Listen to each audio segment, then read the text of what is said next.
I'm Luke. I'm Gavin. I'm Dane. I'm Bill. I'm Scott. I'm Josh.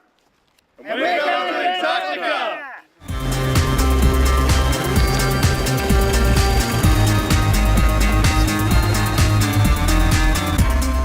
Okay, folks, we're here today to learn how to operate the Hägglunds in all sorts of terrain.